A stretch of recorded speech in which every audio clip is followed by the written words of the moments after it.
Beltran, you went from completely unknown to famous in Argentina through social media.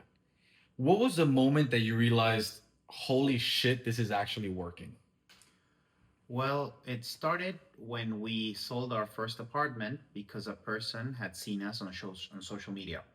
This actually was several years before I started on a personal level using social media. Okay. The first thing I realized was using the company's social media, the company's Instagram account, we could sell.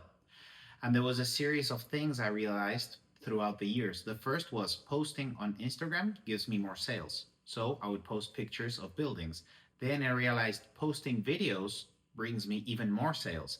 Then I realized posting videos where a person appears brings me even more sales.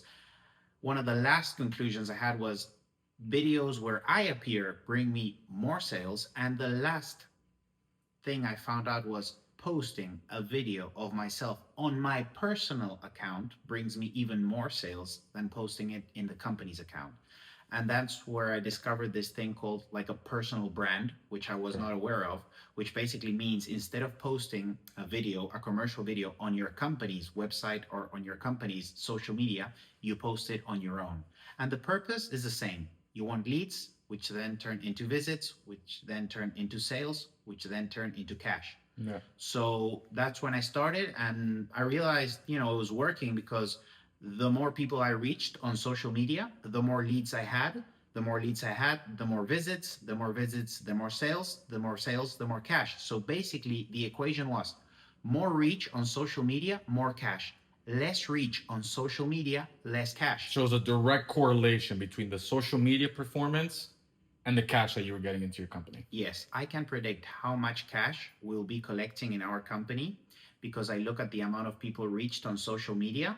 And if we have a peak, I know in 3 or 4 weeks, I'll have a peak of cash. And if we have a depression in the amount of people reached on social media, 3 or 4 weeks later, we'll have a depression in the company's income. There is a direct correlation. How does a viral video of you talking about something completely unrelated translate to sales in a real estate development company? It's a very good question. There's two philosophies about how to make content on social media. You can do vertical content and horizontal content. What does this mean? Vertical content means I only speak about real estate, about my projects, about what I sell, about my product. Like straight selling, only talking about one thing. The thing about that is that eventually you might run out of subjects or run out of things to talk about. I decided to do this horizontal strategy. When I'm talk about the economy, I'll talk about politics, I'll talk about real estate, I'll talk about neighborhoods, I'll talk about money, I'll talk about sales.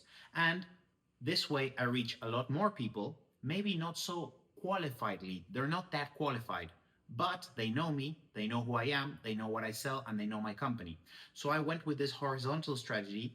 And basically, when you do that, you're not doing a performance, marketing performance, you're doing branding. What's the difference? Performance is your only objective is to get leads. Mm-hmm. Branding, your only objective is to be well known and that people know who you are.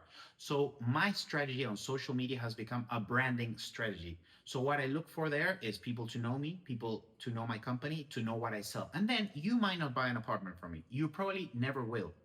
But if you have a friend that moves to Argentina and asks you, hey, do you know anybody who sells apartment? If you name me, my objective is done. You won. You accomplished what you wanted with somebody like me. Exactly, because you probably won't buy an apartment from me, but you might refer me.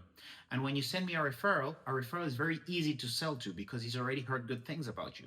So that's basically what I look for in my social media strategy. Also, let's say you're a client, you've bought from me an apartment 3 years ago. Now you see me on social media, you remember me and say, oh, I'm going to buy again. Or you might say, oh, I'm going to recommend this guy. And then also, you don't only get, it's not that you only get clients, you also get people that want to work for you. So then if you're hiring and I'm hiring and we offer the same salary, people will come and work for me because they know me, they know my company, they like the atmosphere, whatever. They're attached to something more than just the company name.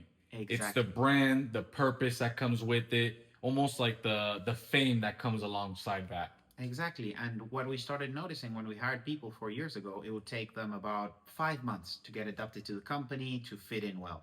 Now it takes them about 1 month. And then I saw this guy, he was new, and I said, how did you become adapted to our company? How did you fit in so quickly? And he said, well, I've been seeing your videos for 3 years now.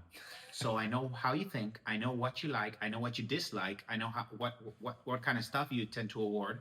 So I just did that. So people adapt into your company quicker, which is a huge benefit. What would you say to somebody that right now is going through that internal debate of, should I start posting on social media? Is there a good ROI to doing this? The first thing I would tell a business owner that does not or is in doubt whether to use social media or not is, how many hours do you use your phone a day? That would be my first question for him. The average would be around 5. Then I would say, ask your employees how many hours they use their phone per day. The average would be around 5 or 6. Then ask your children how many hours. The answer will be around 8 or 9. So my conclusion is people are absolutely addicted to their phones. And then the next question would be, what do people look at on their phones? It'll be Facebook, it'll be Instagram, it'll be TikTok, it'll be YouTube, it'll be LinkedIn. So people use their phone almost half the day. And when they use their phone, they usually use social media. So then my next question would be, where do you want to show up? Do you want to show up on the side of a drive, of a road, of a, you know, On a billboard. yeah, on a billboard, or do you want to be where people are spending 8 hours a day? So it's not a matter of whether you like it or not. It doesn't even matter your personal taste or what you like. It's about where are people's attention going, and their attention are going to social media. So where do I want to appear on social media? It's simple logics. Now, some people, especially older people, are still with this idea that, you know, you have to advertise on radio, on TV, on billboards, which is fine. There's a certain value in that because you probably hit older, rich people. So I do that. But on social media, you can decide the gender, the country, the age of the people you're going to be reaching. So it's very easy to decide who your public will be on social media. So I think you definitely have to do it. And if you look at the companies that have been growing tremendously, Amazon, everyone use it from the phone. That's People true. tend to buy everything. You buy your groceries from the phone. You buy your clothes from the phone. Yeah. You buy your technology from the phone. People are not going physically to buy their stuff. So why not with apartments? You're not going to go around the city looking at, oh, is there a billboard? Oh, is this for sale? You're going to go on your phone. So you definitely have to be there. Money follows attention. You have more attention than ever now with what you're doing on social media. Would you say that that datum has proven to be true for you? It has. It has. Definitely the companies that make the most money and the most sales are usually the most known ones, not necessarily the best ones. Let's say we're here in this town and I want to buy a burger. Now, there's probably a place that does the best burger. I probably don't know that place. So where I'm gonna end up eating, I'm gonna go to McDonald's. It's 'Cause you know not the them. best burger, but it's the most known. So there's some truth behind this logic. Obviously, if your product is a disaster, you will not sell. You have to have a good product. And I always say the best marketing is a good product. But now, before that, before even trying your product, I do have to know you. So definitely true that money follows attention. Definitely true that getting a lot of attention will bring a lot of things, good and bad. In my experience, it brings more good than bad, but you will Okay. receive hate, you will receive lawsuits, you will receive complaints, you will receive false allegations, you will also receive love, you'll receive help, you will receive cash, you will receive clients. There's a bit of both. You have to put into the balance what am I getting more of? You'll probably get more good things. So I definitely agree with that. What are some of the negative things that you've encountered, and how would you communicate to somebody that has a doubt about that no matter what, it's still worth it to do this? Well, when I speak to business owners, they usually say, "Oh, I don't want to do social media, or I don't want to do videos, or I don't want to be exposed because it will ruin my company's image." So I think that's a false datum because most companies do not have an image. Nobody knows you. So say, "Oh, let's do a video for YouTube, and then you can sell your product." Oh no, that's a bad image. It's not professional. You don't have an image. Most companies do not have an image. It's not good or bad. Nobody knows you. So that's the first thing. Probably whoever's listening to this, nobody knows your company. That's the first thing you have to understand. Second, you have to get some attention. So definitely start doing some noise, getting some attention, posting on social media, billboards, whatever advertising you want. Obviously, there will be a bad side, but there's a bad side in everything. Everything has pros and cons, good and bad. The good will be you'll get more clients, you'll get more leads, you'll get more attention. The bad, you'll get hate, people will be envious of you.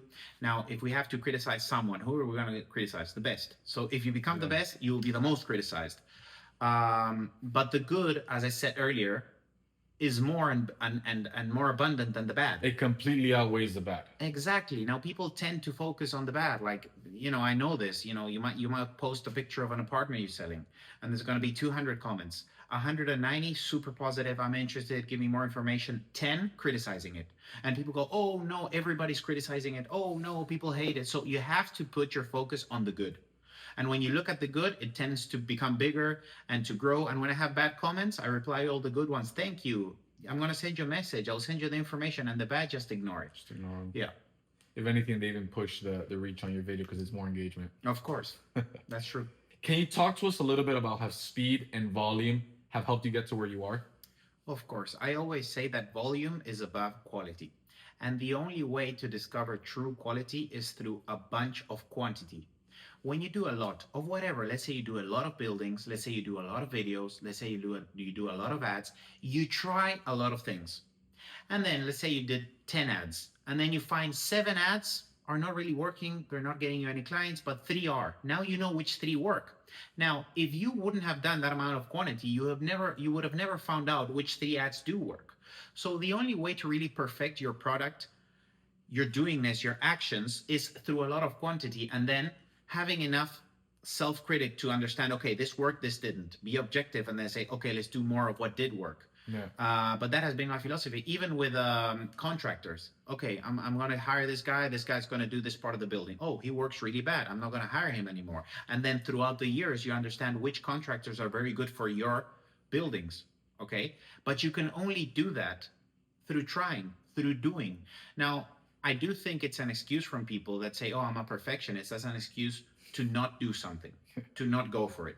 I definitely prefer better done than perfect. I think that's a beautiful phrase. And then there's another one in Spanish. I don't know if it exists in English. Analysis paralysis. Yeah. So you think too much, you never do anything. And there's nothing worse than a guy that says, oh, I always have ideas and never does anything. He's useless. He's useless. I would rather have someone that does a lot and then he's going to get better with the years. It's like asking Lionel Messi, oh, how do you kick free kicks? Let's say he gives you the whole theory. If you never do it, you're never going to hit a goal. No. So you have to try. Actually, that's a great example. I didn't think of it. Messi, in the beginning of his career, I'm sorry, I'm going through the branches. In the beginning of Messi's career, he was not a great free kick goal scorer. He wouldn't score from a free kick. And then in 2010, he trained a lot for the World Cup. He trained with Riquelme, that knew a lot. He trained with Maradona. And now he's one of the top 10 all-time goal scorers from free kick. So he's very close to the top 3, actually. Oh, I didn't know he was there. But, well, yeah. So it was practice. There's no other way. What has helped you, and what advice would you give to people that right now are struggling with that fear of failure? This is a personal thing. I have an extreme confidence in myself. Sometimes it's absurd. I do not deserve it, but I blindly trust myself to, if things go wrong, make them right. I really, sometimes, my friends will even joke about this. Like, this guy thinks he can do a building by himself. Obviously I can, but I'll say, yes, I can. So there's a bit of this self-belief that you have to take it to an extreme. Like, you really do have to trust yourself that if things go wrong, you're going to be able to fix it. And I have found that people that have this belief in the end tend to be able to. Like Elon Musk, he's doing things that are ridiculous. And I'm sure he doesn't say it openly, but he thinks he's probably the smartest guy in the world. He probably thinks 100%. It. He's probably going to be right. The same with Donald Trump. This guy has an ego. He thinks he's almost a god. Now, what he's done, peace in Middle East, the economy getting better, the real estate he's done is fantastic, the buildings he's done are fantastic. So I think you really do have to trust yourself. And there's a little trick I'd use on myself. When I do something right, I'll celebrate it like crazy. I'll shout, I'll yell, I'll dance, I'll buy food in the office. And when I do something wrong, I'll ignore it. Okay, yeah, I did a little mistake. Who cares?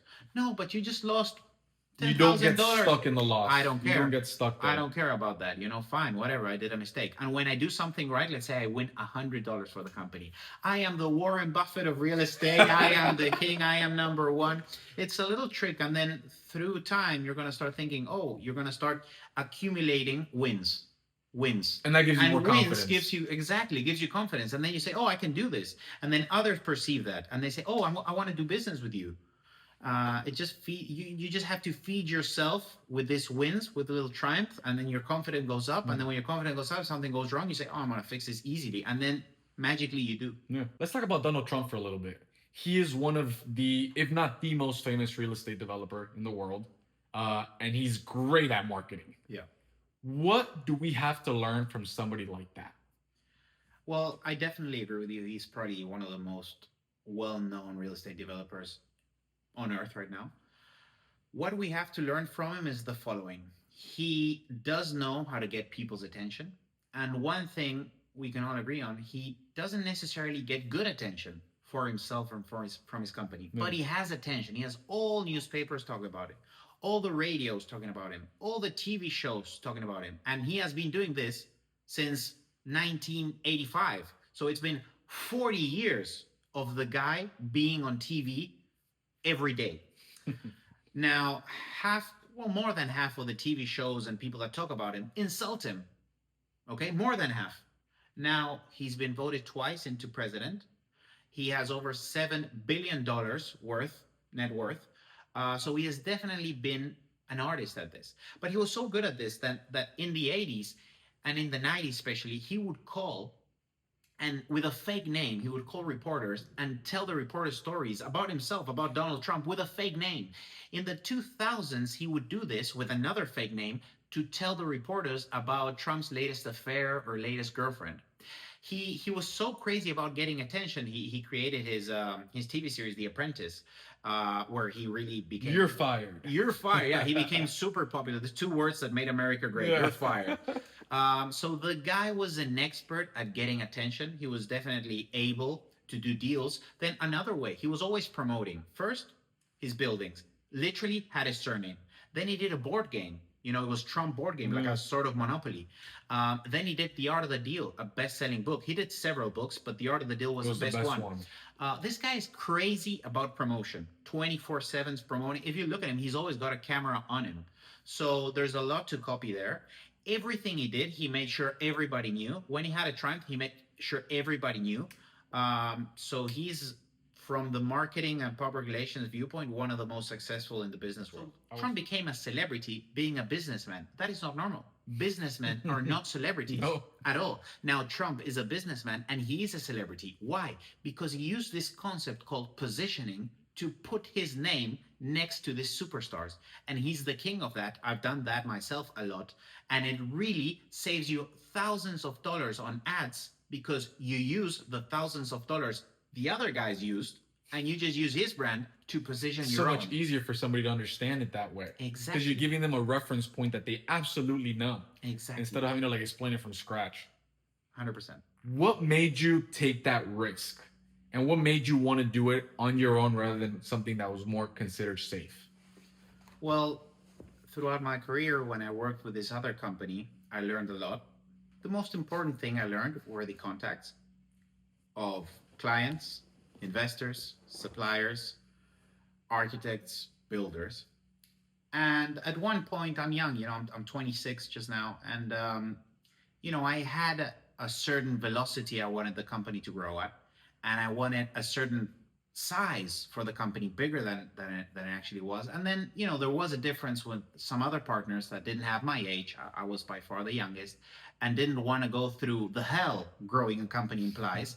So it was sort of like the logical agreement, like, okay, let's split ways. I have some ambition, maybe logical to my age that maybe someone 60, 70 years old doesn't have. So it was kind of like the logical path for me to follow. And, it's kind of like there's an age where people usually have children. Well, I think having a company is like creating a child. You love it, you create it from zero. At first it's very weak and useless, and you have to take care of it a lot until it starts producing itself. It's very similar to becoming a parent.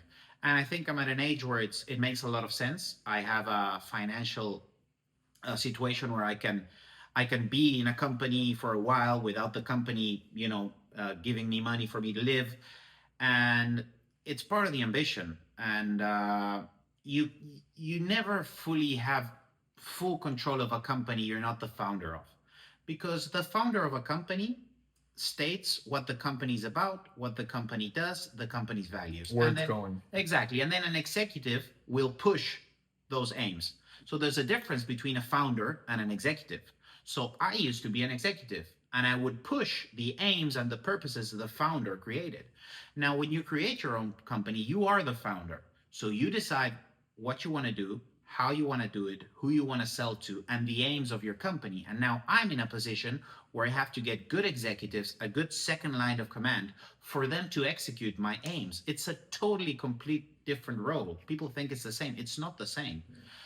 So I've changed positions in a way in life, and I do like it. Of course, I'm not in a position where I only write goals and I say, "Oh, go do this." Of course, I work. I'm an executive in the company, but You're not retired in some beach in Thailand. You're putting in the exactly, work every fucking day. exactly. I'm not even interested in retiring. I think retiring would probably be similar to killing me. 100%. So yeah, it was just a different role, and it's my child. What would you say to these people about taking risks and why it's so worth it to do so? The famous rat race described by Kiyosaki. Well, the thing about that is, it's not for everyone. Not everyone likes the same things. You might like a kind of car. I like another kind of car. You might like brunettes. I like blondes. That's why there's menus in restaurants, and everyone likes different things. So, I do sometimes notice this from entrepreneurs. They're like, why isn't everyone an entrepreneur? And I think most people are not interested in being an entrepreneur. Now, if you are, let's talk to the guy that Let's talk is to the guy that interested. is. Right. Let's talk to the guy that is interested and has a 9 to 5. The 9 to 5 job is also risky. Now, when you're young, it's not very risky. When you're old, you probably have a good salary, a whole bunch of benefits. Let's say they fire you. Now, if you get fired being old, you're going to go and look for a new job. Now, you probably have kids. So you need a very good salary because you have schools, you have to pay for hospital bills, you have to pay for the house. So looking for a job after you're fired from your 9 to 5 is actually quite risky. It's a very difficult situation. And starting a business being old is also risky. So the message here would be, the earlier you make the jump, the better. The older you get, the harder it will be to jump from it. And there's this thing called opportunity cost. Is that how you say it in English? Opportunity cost. Okay, so if you do a career in a company, you're gonna get year after year more benefits, a better salary, probably a parking lot, food, medical bills paid, whatever. You're gonna get a whole bunch of benefits. So the more you rise in a big corporation in a 9 to 5, the harder it will be to jump away from it because you have all this great You stuff. become more comfortable. Exactly. So the best point to jump and try and do a new project, a new business, to do something like that is in the beginning, when you're young, when the benefits you're getting from this 9 to 5 are really low. So you don't have a lot to lose when you leave. That's the way I look at things. And then another thing, which I think it's a false state, and people think, oh, you have a 9 to 5, you have to quit to start a new business.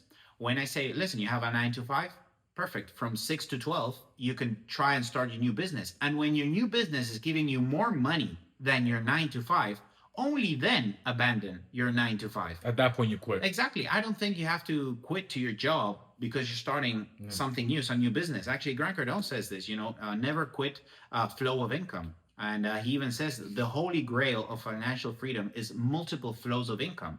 So I have my income from my 9 to 5, I have my income from this other company, then I have another company. And only when the flows are huge, okay, fine, I can quit to this one and focus on these others. What advice would you give to this person that's so focused, maybe to a fault, on creating passive income right now? The first step to being able to have passive income is increase your income. Work more hours, do more jobs, whatever way you can, increase your income, your normal income, increase it. After that, step 2, save it. People cannot save. It's an aberration. They cannot save money. So save money in an account where you will not touch it. That would be step 2. Step 3 would be invest in something that will give you a passive income. But if people say passive income, you have to find a passive income. No, there's 3 steps before that is increase your income, save your money, invest your money, and only after you've invested it, you will get a passive income. Saying I want a passive income will not get you a passive income. Now, I think the hardest point of these 4 steps is the second one: save your income. Now, there's this thing in Argentina we say, and it's true. You ask someone that earns $2,000 a month, are you okay with $2,000 a month? I said, no, I'm barely making it towards the end of the month. It's very tough to live on a $2,000 a month. Now, you raise that guy's salary to $10,000 a month. You go 6 months later to him and say, hey, how are you doing with $10,000 a month? You know what he's going to say? He's going to say, oh, I'm barely making it. I'm making it just towards the end of the month. So people tend to spend everything they earn. So that's the hardest part of money, is not spending everything you earn, being able to save, and not save to save. Do not save for an emergency. Do not save for, oh, if I break a bone. You have to save to invest. So saving with a purpose. Exactly. That money is set aside to be put into something that will then give you the passive income. Exactly. And what I've learned throughout the years, I work in a company. I'm a developer. I do buildings. I sell these buildings, and I work. And sometimes when I finish a building, some of the earlier investors in my company earned more money than me, that I worked every day. And I'm not complaining. It's absolutely fair because they put their money. Yeah, exactly. But my investors that only put the money and then take out the money sometimes make more money than me, that I work every single day in the company. So what I learned throughout the years is the guys that really win a lot of money are not the executives. They are not the business owners. It's the investor. Warren Buffett, by investing in Coca-Cola, earns more money from dividends than the CEO of Coca-Cola. You understand that? Yeah. So the guy that wins is not the business owner, it's the investor. How have you applied that in your life to get to the success that you are, and how true have you proven it? How true has it proven to be that you need to massively increase the levels of action to get success? I've done it in all areas of the company. The most obvious one would be with the promotion, marketing and promotion. It started being a video a week that would bring us clients. Then it started being 3 videos a week that will bring us more clients. It ended up becoming what it is today, that today I'm posting over 200 videos a day. So that's 1,400 videos a week. So when someone says, oh, I posted a video and I didn't get a client, I say, okay, fine. This week I posted 1,400. You? 1. Okay. So that's the difference, you know? That was one example. But for example, when we were hiring people, I could not find a good candidate to work in the company. And then we would interview them and they would be bad. They would interview them, they would be bad. And I didn't like any of the candidates. So I said, okay, increase volume.